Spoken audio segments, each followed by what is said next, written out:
Hola, ¿cómo están? Les doy la bienvenida a una nueva clase de evaluación físico-deportiva. En el día de hoy vamos a hablar de un tema que creo le interesa a mucha gente, y es la evaluación de la fuerza. Independientemente de la manifestación física de la fuerza, cuando hablamos de fuerza a nivel actividad física estamos hablando de la capacidad de generar tensión a partir del uso de los músculos. Entonces, para empezar a hablar de este tema, lo primero que tenemos que hacer es repasar el funcionamiento de los músculos. Para recordar cómo funcionaban los músculos, primero debemos recordar cómo estaban compuestos. Y para esto vamos a poner como ejemplo estos fideos. Cada uno de los fideos individuales que ven podrían representar las fibras musculares o miofibrillas. Estos fideos individuales a ustedes les vienen agrupados en un paquete de fideos, lo cual en el caso del músculo es de la misma manera y esto se llama fascículo. Ahora quizás ustedes compran sus fideos en un supermercado mayorista y en vez de comprar un paquete de fideos compran una bolsa de paquetes de fideos. Esto pasaría a ser la representación del músculo, un conjunto de subconjuntos que habíamos llamado fascículos, es decir, todos esos fascículos se agrupan y forman lo que conocemos como músculos.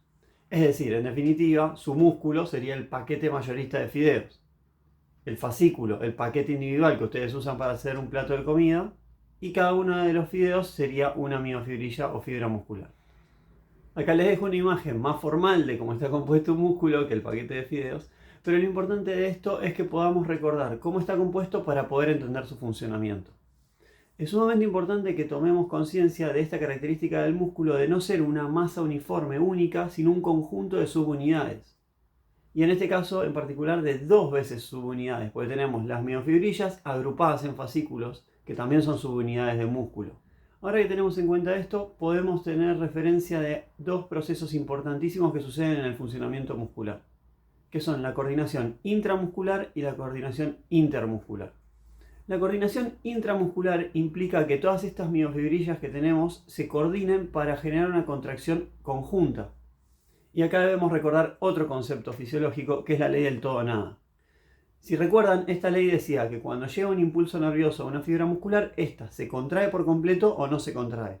Es decir, que no existe la posibilidad de contraer una fibra muscular al 70 u 80%. Entonces, si esto sucede de esta manera, ¿cuál es la diferencia entre agarrar un huevo que tenemos en la heladera para llevarlo hasta la mesada y cocinar con agarrar ese huevo y romperlo? La diferencia es la cantidad de fibras musculares que vamos a reclutar. Esto quiere decir la cantidad de fibras musculares a las que le vamos a pedir que se contraigan por completo. Así, si contraigo una menor cantidad de fibras musculares, voy a realizar menos fuerza que si contraigo una mayor cantidad de fibras musculares. Para esto necesito una coordinación entre las fibras musculares para que se contraigan la cantidad necesaria y además se contraigan al unísono para que no sean esfuerzos disociados. A esta coordinación entre fibras musculares para lograr el efecto que queremos le llamamos coordinación intramuscular. Por otro lado, sabemos que al momento de realizar una acción, de mover una articulación, acciona más de un músculo a la vez.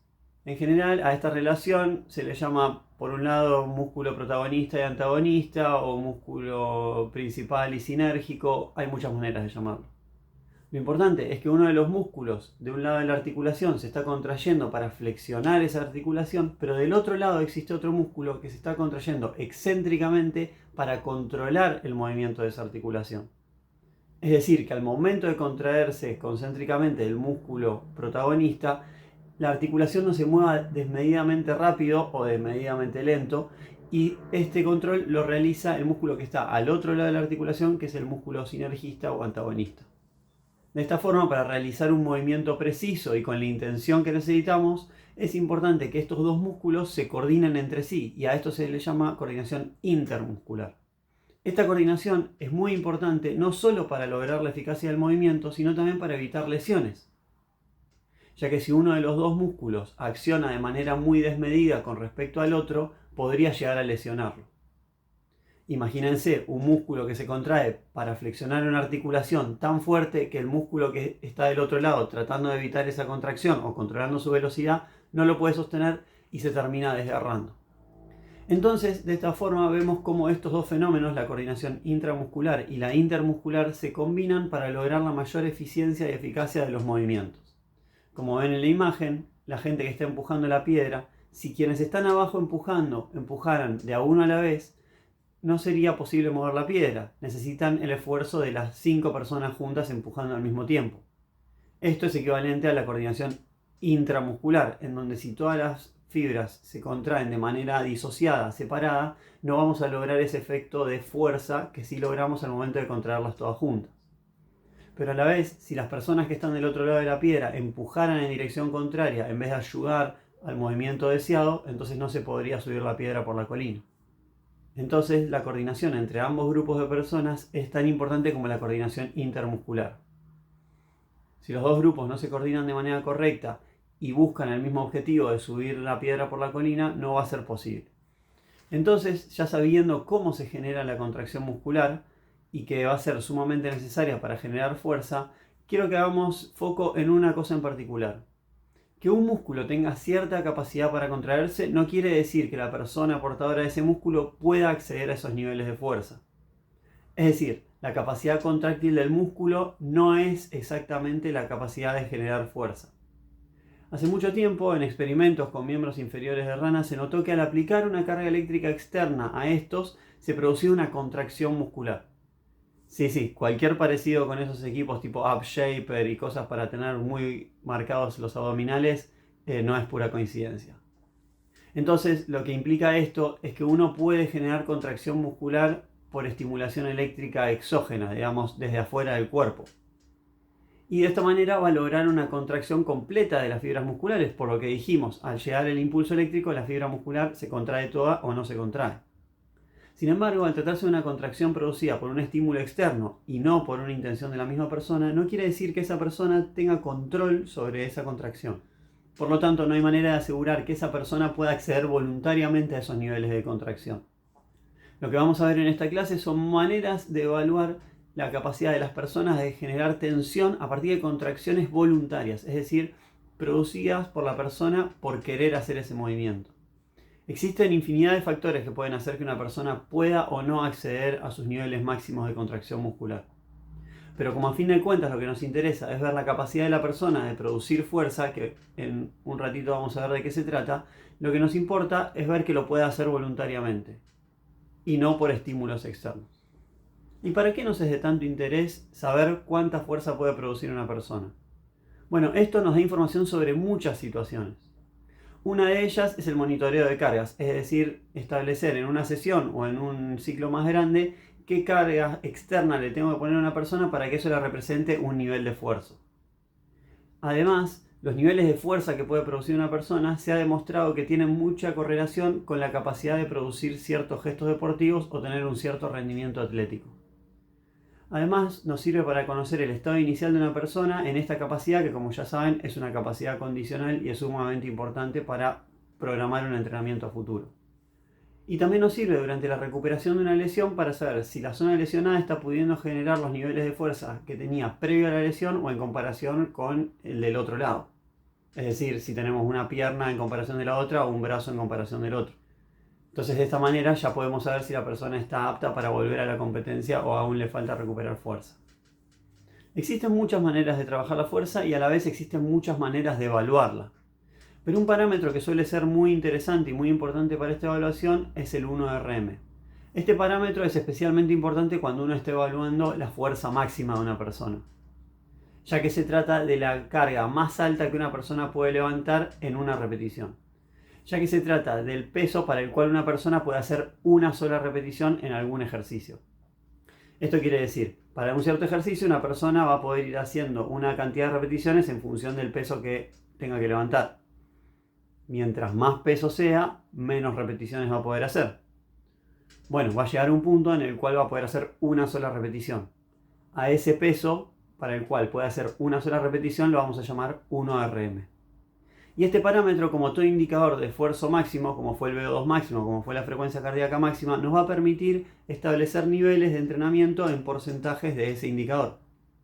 Es decir, en adelante vamos a poder trabajar al 50, 60, 70 u 80% del 1RM. Y de esa forma poder establecer los niveles de intensidad que queremos darle a la sesión. Pero este indicador nos trae un problema asociado. Y es que no es tan fácil determinarlo. Es decir, a simple vista parecería muy sencillo. Le voy dando cargas cada vez más altas a una persona hasta que en algún momento va a hacer una sola repetición y ya no va a poder más. Sin embargo, este proceso, que sería como la manera directa de medir el 1RM de una persona, tiene algunos problemas aparejados. El primero es la fatiga que esto produce. Por un lado, la escalada que nos lleva hasta llegar al peso más pesado va a producir un cansancio. Y por el otro, levantar el peso más pesado que uno puede levantar implica un cansancio neuromuscular que también es importante evitar. Y el otro problema asociado que tiene esta manera de conseguir el 1RM es el riesgo de hacer una repetición máxima. De una manera o de otra, este tipo de acciones siempre tiene algún tipo de riesgo de lesión. Entonces, no sería tan problemático hacerlo una única vez, pero si lo tengo que hacer repetidas veces, podría ser riesgoso. Pero ¿por qué yo querría hacer esto repetidas veces? ¿Por qué no lo hago una única vez y ya está? Ya conozco el máximo de peso que puedo levantar en una repetición y listo.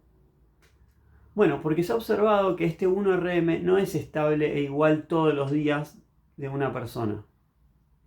En este gráfico pueden ver el 1RM de una persona durante 25 días consecutivos, David Marchante, que se preparó para hacer la dominada más pesada del mundo y con eso cumplir el récord Guinness, y él se fue midiendo el 1RM durante 25 días consecutivos. Miren cómo va variando ese parámetro a lo largo del tiempo. Fíjense que de un día para el otro puede haber ganancias muy abruptas o pérdidas muy abruptas de fuerza. Esto nos indica que el 1RM no depende solamente de la capacidad muscular, ya que esa no va a variar de un día para el otro.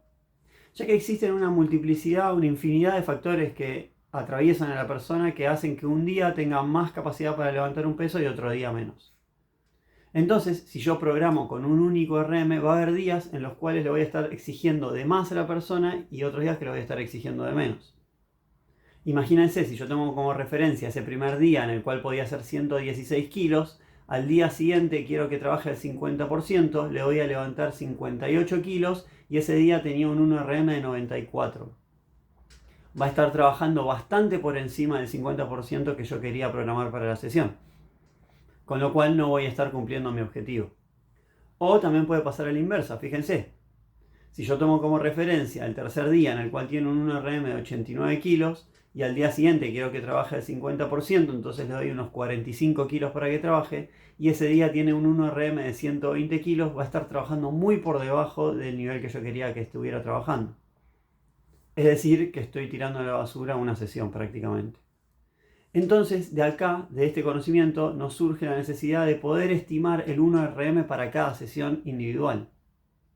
Y de esta manera poder programar en base a ese número y no un número genérico que saco en un momento en particular. Pero dijimos que repetir esta prueba del 1RM, de hacer levantar a la persona el máximo peso que pueda hacer durante una repetición, era riesgoso. Y que además le generaba una gran fatiga. Entonces, si todas las sesiones le hago hacer ese tipo de ejercicio, voy a estar aumentando el riesgo y aumentando el cansancio. Y con este cansancio disminuyendo su desempeño en el resto de la sesión, porque esto lo tengo que hacer al principio para programar los números de la sesión.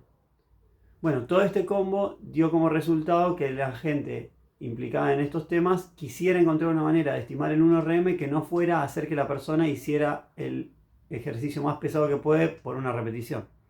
Y acá vamos a citar a uno de los padres del entrenamiento basado en velocidad. Que aclaro, entrenamiento basado en velocidad no quiere decir velocidad de correr, sino velocidad de ejecución, es decir, velocidad a la cual se puede mover una carga al momento de hacer un ejercicio de fuerza. Entonces, este que ven ahí en imagen es González Vadillo y es una de las personas más importantes, por lo menos de habla hispana, implicadas en este conocimiento que se fue obteniendo de cómo estimar el 1RM a partir de la velocidad a la cual una persona mueve una carga. En lo que planteó es que si se pudiera tener un conocimiento de la velocidad a la cual una persona mueve una carga y que esa información la obtuviéramos de manera inmediata, sería la manera más adecuada para poder programar la sesión de ese día. Pero ¿por qué esta gente dice esto? Bueno, para entender esto tenemos que entender a qué nos referimos con la manifestación física de la fuerza, que es independiente de la tensión que uno puede generar a través de sus músculos.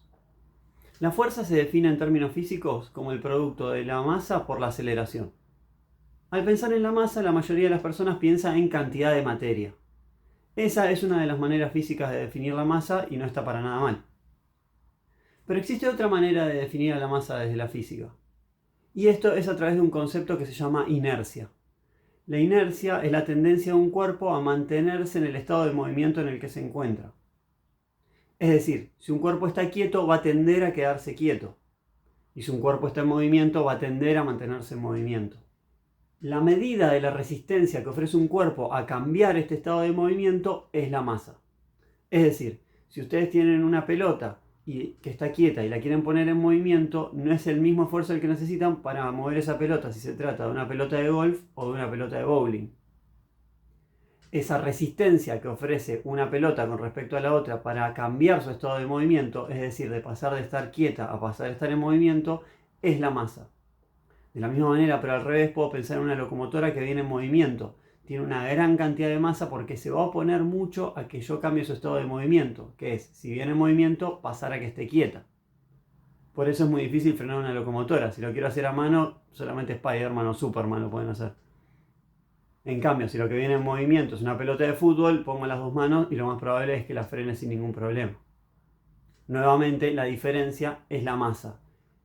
Y dijimos que la fuerza estaba definida como el producto de la masa por la aceleración. Entonces, ¿qué es la aceleración? Bueno, esta es bastante más intuitiva de entender. Es la tasa de cambio de velocidad en función del tiempo.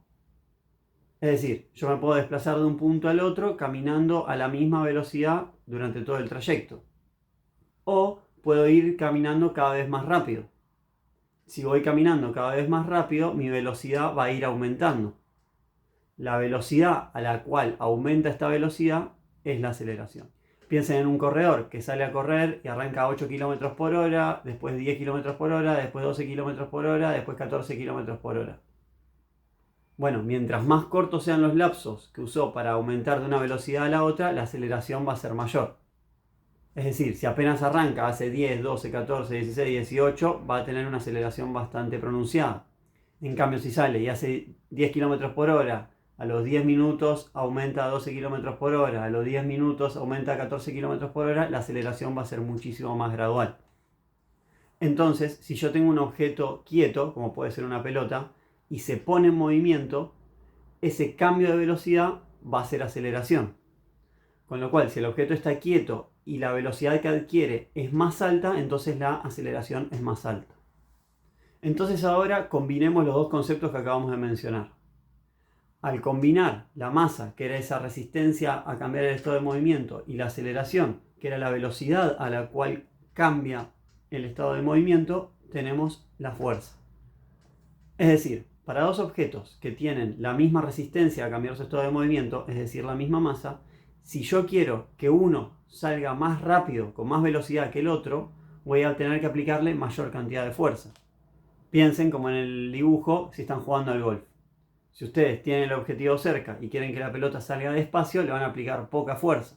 Ahora, si recién están saliendo y tienen el objetivo muy lejos, van a querer aplicarle mucha fuerza para que la pelota salga con una velocidad mayor y por lo tanto llegue más lejos. En ese caso tenemos dos objetos con la misma masa, la misma resistencia a cambiar su estado de movimiento. Y lo que cambia es la aceleración, es decir, aceleraciones más grandes implican mayor fuerza. Ahora pensemos una situación distinta que también está graficada en el dibujo. Ahora lo que quiero es que la pelota de golf o el camión se muevan a la misma velocidad al momento en que yo le pego con el palo. Si yo quiero que el camión se mueva a la velocidad que se va a mover la pelota cuando le pegue, voy a necesitar aplicarle muchísima más fuerza que a la pelota para que genere la misma aceleración. Esto es porque tiene una masa muy superior y por lo tanto una resistencia al cambio de movimiento mucho más alta. Esta relación así tan simple y tan hermosamente explicada de la masa y la aceleración para obtener la fuerza, la conocemos gracias a Sir Isaac Newton, que lo amamos. Entonces, ahora con este concepto podemos entender que si la barra está quieta y una persona logra moverla a una mayor velocidad, de 0 a mayor velocidad, esto implica que pudo aplicar más cantidad de fuerza, ya que si estamos refiriéndonos a un mismo peso en la barra, nos estamos refiriendo a la misma masa. Es decir, para el mismo peso en la barra, más velocidad implica más fuerza. O a la inversa, para la misma masa, menor velocidad implica menos fuerza. Creo que es bastante intuitivo pensar que una persona mueve cargas que le resultan menos pesadas a mayor velocidad y cargas que le resultan más pesadas a menor velocidad. Cuando ustedes tienen que mover algo muy pesado, lo van a mover necesariamente lento. En cambio, cuando es algo que les resulta liviano, lo pueden mover a la velocidad que ustedes quieren. Con lo cual, si yo le doy a una persona a levantar una barra y veo que la levanta muy lento, entonces puedo asumir que esa barra le está generando un esfuerzo muy alto. En cambio, si mueve la barra a una velocidad muy alta, voy a entender que ese peso no le representa un esfuerzo demasiado grande. Todo este concepto es el que usamos para el entrenamiento basado en la velocidad. Y acá quiero detenerme y hacer una aclaración. Existen cursos completos de entrenamiento basado en la velocidad, cursos de meses abarcando este tema. No es la intención de esta clase meternos en profundidad en este tema, sino que lo conozcan y vayan entendiendo relativamente el concepto. Principalmente porque es una de las maneras más actuales de conocer los niveles de fuerza de una persona. Entonces, a partir de este concepto podemos ir estableciendo niveles de velocidad para niveles de esfuerzo de las personas en los diferentes ejercicios. Es decir, si una persona está levantando algo que le representa el 80% de su máxima capacidad, la va a levantar a velocidades bastante bajas. En cambio, si está levantando un peso que le representa un 30% de su máximo, la va a levantar a velocidades relativamente altas. Y acá es donde juntamos el concepto de la velocidad de ejecución con el 1RM. Si vienen siguiendo esta línea de pensamiento, podemos pensar que la carga para la cual la persona va a poder hacer una sola repetición va a representar la velocidad más lenta posible para esa persona de levantar una carga. Y acá viene un concepto que es muy importante y es el que le da el mayor fundamento al entrenamiento basado en velocidad y a este para poder programar entrenamientos.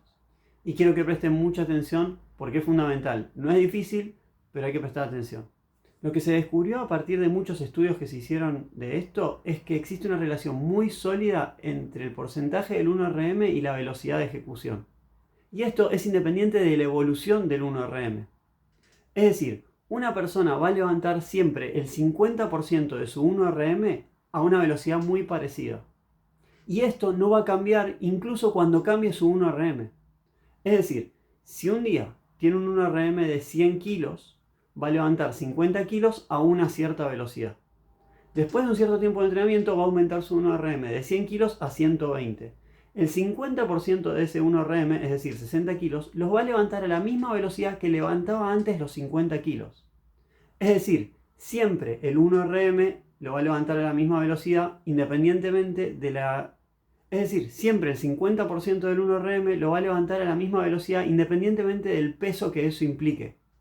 Y esto es súper poderoso, porque si ustedes tienen el dato de a qué velocidad levanta cada porcentaje del 1RM, ya no necesitan hacer que levante el 1RM cada vez. Entonces para esto se generan gráficos que se llaman perfil fuerza-velocidad. Un perfil fuerza-velocidad es un gráfico que muestra el porcentaje del 1RM en función de la velocidad a la cual la levanta. De esta manera ustedes pueden ir relacionando el porcentaje del 1RM con la velocidad para cualquier velocidad o cualquier porcentaje del 1RM.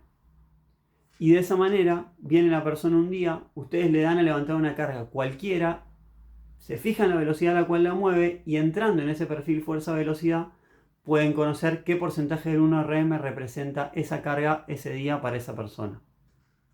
Y este perfil fuerza-velocidad no lo tienen que ir modificando a medida que la persona entrena porque no se modifica.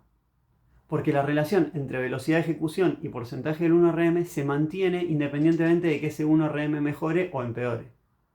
Con lo cual, va a ser necesario que la persona una vez haga la escalada y llegue a levantar su 1RM. Sí, ese día vamos a correr los riesgos que ya mencionamos y vamos a generar la fatiga que ya mencionamos. Pero esto se va a hacer una única vez para construir el perfil fuerza-velocidad. Una vez construido, ya nunca más va a ser necesario hacerlo de nuevo. Se puede actualizar, pero no va a ser muy necesario. Y sí nos va a servir para que cada sesión la persona con levantar una sola vez una carga, ya podamos entender cuál va a ser el 1RM de ese día de la persona. Y repito, la carga que va a levantar la persona ese día, cada día, para conocer el 1RM de ese día, no es necesario que sea la máxima. Puede ser cualquiera en un cierto rango. Y con la velocidad que ejecute ya me va a decir qué porcentaje implica. Y a partir de eso programo la sesión. Con esto pueden ver la potencia y la importancia de este método para programar sesiones de entrenamiento de fuerza. Ahora, para poder hacer esto tengo que poder tener una gran capacidad de medir la velocidad a la que se mueve una carga, lo cual no es nada fácil. Para esto existen varios dispositivos que nos permiten medir la velocidad de la barra con diferentes características. El más confiable y el más adecuado es el encoder lineal. Este, por lo que ya dijimos, es considerado el gold standard para este tipo de mediciones. Básicamente consiste en un rollo que tiene una linga metálica enrollada y que se va a ir desenrollando a medida que se mueve la barra. Es decir, el cable metálico se vincula a la barra y a medida que ésta se mueve se va a ir desenrollando del carretel.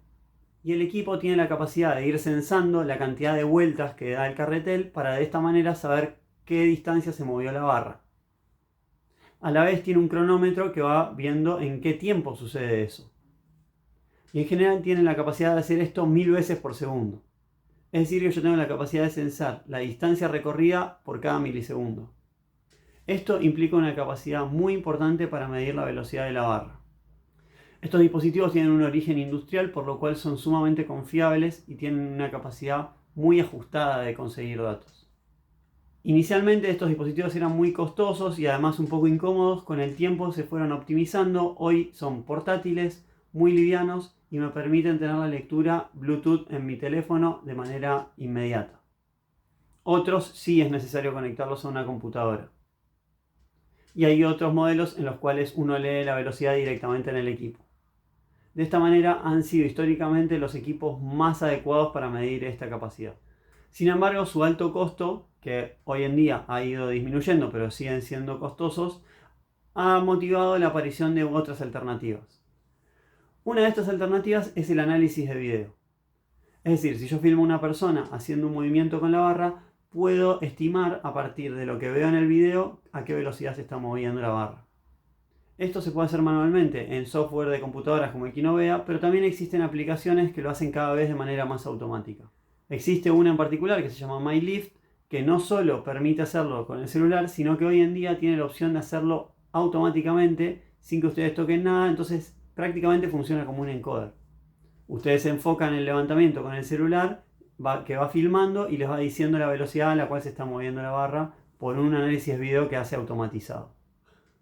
La aplicación que permite hacer esto automáticamente también es bastante costosa, por ahí menos que el encoder, pero tiene un costo. La opción de hacerlo con el Kinovea es la única completamente gratuita. Pero la contra que tiene esta última es que no la puedo hacer en el momento, sino que tengo que filmar, ir a la computadora, hacer el análisis y recién ahí voy a obtener el resultado. Por último, en cuanto a dispositivos, existen algunos que están equipados con un acelerómetro. Un acelerómetro básicamente es un dispositivo que se pone en algún elemento y lo que hace es medir aceleraciones. Como dijimos, la aceleración está muy vinculada con la velocidad y por medio de un par de cuentas se puede convertir. Estos dispositivos se colocan en algo que se mueva solidariamente con la barra, como puede ser la muñeca o la misma barra. Dentro de la misma barra algunos se ponen en el extremo, como ese que ven ahí que está en lo que sería el orificio de la barra, u otros que se ponen a la altura del disco. Estos dispositivos van enviando información por medio de Bluetooth al teléfono y nos permiten tener una medición en el momento. Lo que tienen de contra es que a veces no son completamente fiables porque pierden algunas mediciones y no terminan de funcionar 100% bien. De todas maneras, esto es algo que seguramente en el futuro va a mejorar y seguramente ya no será un problema. Pero ¿qué pasa si no tengo ninguno de estos elementos y aún así quiero conocer el 1RM de una persona? Bueno, existen métodos que se llaman repeticiones submáximas, los cuales consisten en hacer que la persona levante una serie de cargas que no van a llegar a su 1RM, pero sí van a ir aumentando y van a ir disminuyendo la cantidad de repeticiones que esa persona pueda hacer. De esta manera vamos a ver con qué peso la persona puede hacer 10 repeticiones, con qué peso puede hacer 8 repeticiones, con qué peso puede hacer 5 repeticiones, con qué peso puede hacer 3 repeticiones y así. Dependiendo de cuántas repeticiones pueda hacer la persona, yo voy a tener una cuenta en particular que me va a permitir decir, si puede hacer 10 repeticiones con este peso, podría hacer una sola repetición con tal peso. Es decir, estimar el 1RM a partir de con qué peso hace 10 repeticiones. Estas cuentas van aumentando su eficacia a medida que uno se va acercando al 1RM. Es decir, hacer el cálculo con lo que se le llama 10RM, que es el peso para el cual una persona puede hacer 10 repeticiones, va a tener menos eficacia que hacerlo con el 5RM. Pero de todas maneras siempre va a ser mejor alternativa que hacer llegar a la persona al 1RM. Entonces con todo esto tenemos varias alternativas para poder evaluar la fuerza de una persona y poder prescribir entrenamiento en base a su máxima capacidad de levantar un peso. Bien, entonces ya teniendo claro qué es la fuerza y cómo hacemos para medirla, vamos a hablar de otro concepto que está sumamente asociado a esto. Este concepto es la potencia. Vamos a definir la potencia como fuerza por velocidad. Y esto se explica como la capacidad que tengo de aplicar fuerza a la mayor velocidad que yo pueda. Es decir, si puedo aplicar más cantidad de fuerza a más velocidad, voy a estar ejerciendo mayor cantidad de potencia. Básicamente es la diferencia entre estas dos maneras de hacer una flexión de brazos. Uno puede levantarse de manera controlada y solo levantarse, o puede levantarse de una manera muy veloz, de manera que se despegue del piso y pueda generar un aplauso como hace la persona de la imagen. En ambos casos la persona está levantando el mismo peso, que es su peso corporal. Sin embargo, la diferencia es la velocidad a la cual hace el movimiento. Con lo cual la fuerza es la misma, la velocidad es más alta, por lo tanto la potencia ejercida es mayor. Entonces, si la potencia es fuerza por velocidad, existen dos maneras de aumentar la potencia. O aumento la fuerza o aumento la velocidad. O también puedo aumentar la fuerza y la velocidad y aumentar muchísimo más la potencia. ¿Y por qué es importante la potencia? Bueno, un caso muy visual son los cambios de dirección. Imagínense la situación de la imagen. Dos jugadoras de rugby se enfrentan y una está tratando de sacarle ventaja a la otra. Van hacia un lado y cambian de dirección al otro. Ambas van a hacer un apoyo en el suelo y van a salir despedidas hacia el lado contrario. Cuando ambas apoyen, la que se quede menos tiempo en contacto con el suelo va a salir hacia el costado más rápido que la otra, con lo cual el menor tiempo de contacto le está dando ventaja sobre la otra jugadora. Es decir, si una se queda a vivir con el pie apoyado en el piso, la otra le va a sacar muchísima ventaja. Entonces, por más que las dos generen la misma cantidad de fuerza, la que lo hizo en un menor tiempo de contacto va a estar sacando ventaja, y esto implica que tiene más potencia. Es decir, genera la misma cantidad de fuerza con un tiempo de contacto menor, es decir, aplicando la fuerza a más velocidad. La otra opción es que una, al momento de salir hacia el costado, logre desplazarse más espacio. Es decir, las dos van hacia allá, pero una mucho más. Eso solo es producto de que hizo más fuerza, por lo tanto su cuerpo sale despedido más espacio. Por lo tanto, si las dos generan el mismo tiempo de contacto, es decir, las dos aplican la fuerza a la misma velocidad, pero una genera más fuerza, también le va a sacar más ventaja.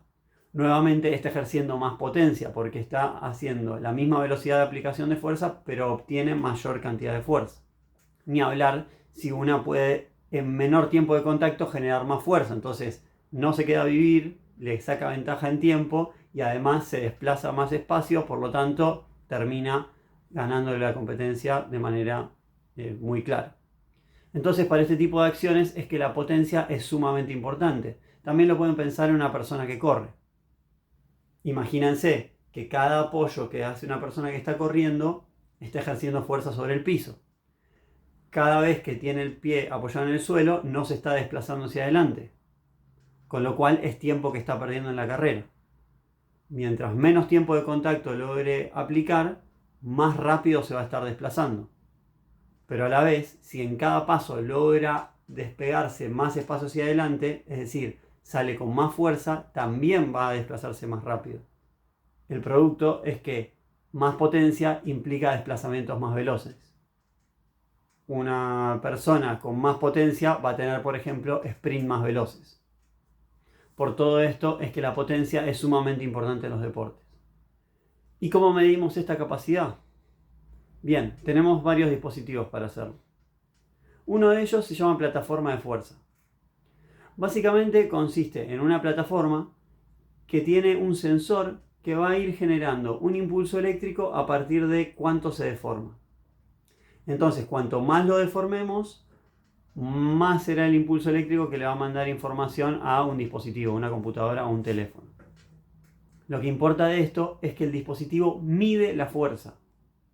Es decir, a partir de este sensor puedo conocer la cantidad de fuerza generada por una persona. De este modo, si yo mido un salto, como ven ahí en el gráfico, puedo saber en qué momento la persona está aplicando su máximo de fuerza, en qué momento no está aplicando nada de fuerza porque está en el aire, por lo tanto puedo saber el tiempo en el que está en el aire y después la fuerza que genera al momento de caer. A la vez también puedo saber si tiene diferencia en la generación de fuerza entre una pierna y la otra, lo cual habíamos hablado al principio del video, que me podía decir cómo estaba con respecto a la recuperación de una lesión. Y como pueden ver ahí, todos los niveles de fuerza se miden en función del tiempo, con lo cual puedo saber la cantidad de fuerza, en qué tiempo lo realizó, por lo tanto puedo conocer la potencia. Este dispositivo es un dispositivo sumamente potente, sumamente poderoso, que nos da información muy relevante, pero a la vez es un dispositivo costoso y que no es tan común tenerlo a la mano. Una alternativa que existe son las alfombras de salto. Una alfombra de salto consiste básicamente en un cronómetro. Una alfombra lo que hace es activar el cronómetro ante un contacto y desactivarlo al contacto siguiente, o a la inversa. Lo importante es que con esto podemos conocer el tiempo de vuelo de una persona. El tiempo de vuelo es el tiempo que una persona está en el aire al momento que salta. Y por cuestiones físicas, de las cuales no vamos a dar los detalles en este momento, podemos saber que a partir del tiempo de vuelo podemos conocer la altura de un salto. Y en base a lo que dijimos anteriormente, podemos deducir que la altura de un salto es una buena medida de la potencia. Con lo cual, la alfombra de salto nos permite medir la potencia de miembros inferiores de una persona a partir de conocer el tiempo en que está en el aire al momento de saltar. Pero es importante que quede claro que la alfombra de salto no mide fuerza, solo mide tiempo. ¿Qué tiempo? El tiempo de vuelo al momento de saltar.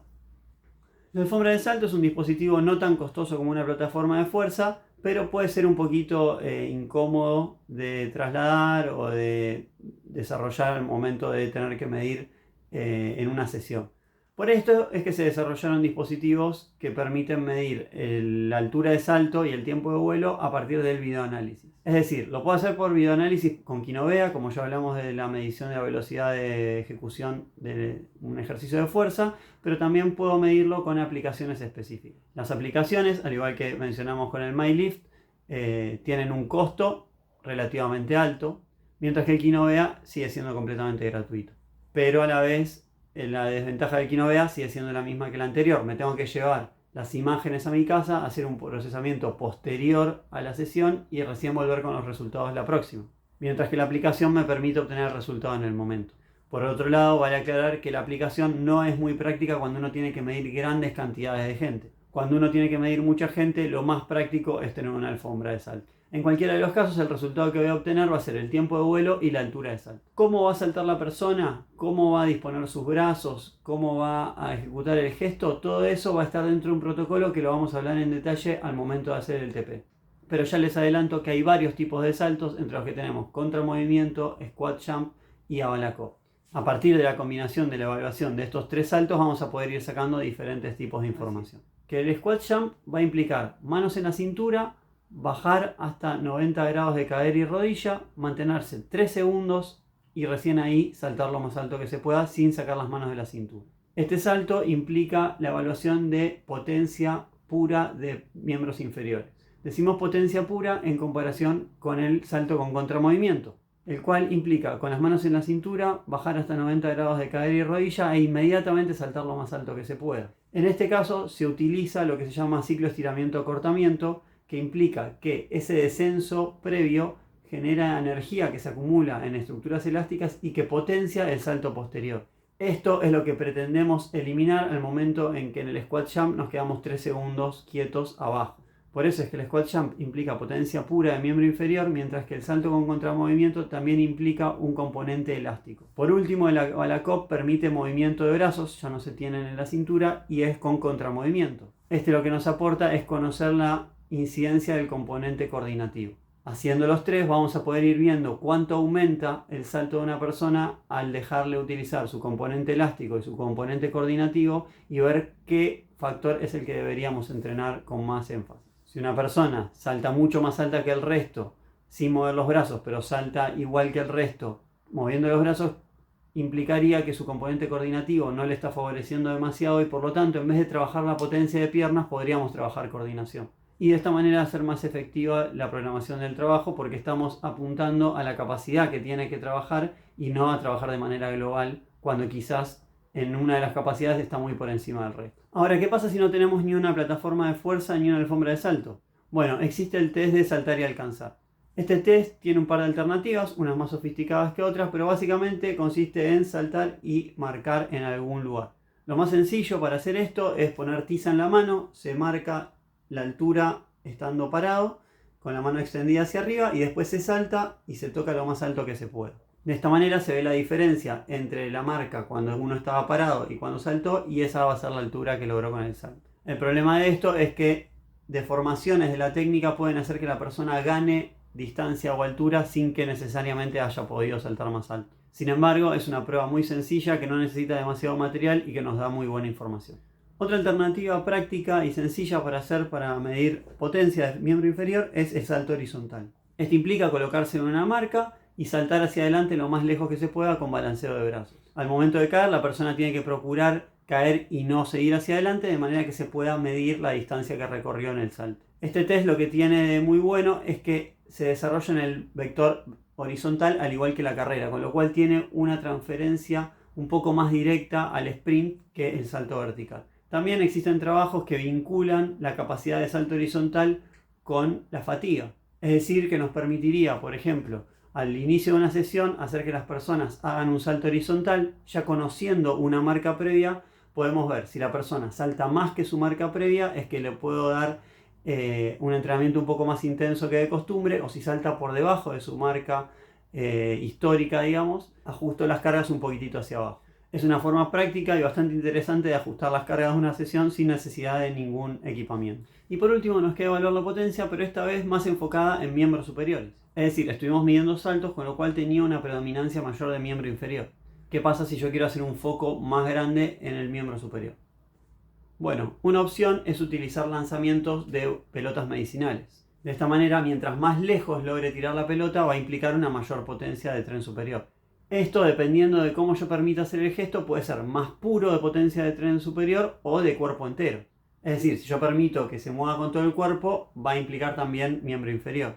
Ahora, si yo siento a la persona en el suelo o la pongo en posición arrodillada, ahí no va a poder utilizar tanto su potencia de tren inferior para impulsar la pelota hacia adelante. Además, no siempre tiene que ser el lanzamiento hacia adelante, sino que puede ser en diferentes direcciones, lo cual me permite evaluar la potencia en gestos más diversos. También existe una alternativa similar, que es en el banco plano con una máquina Smith, es decir, la que tiene las guías, como la que tenemos en el laboratorio de la facultad, y hacer que la persona levante la barra y la empuje hacia arriba, y con esto podemos ver la altura que logra impulsar la barra. De esta forma se le pueden ir agregando discos, y a medida que aumenta el peso vemos cómo se modifica la altura que logra alcanzar con la barra.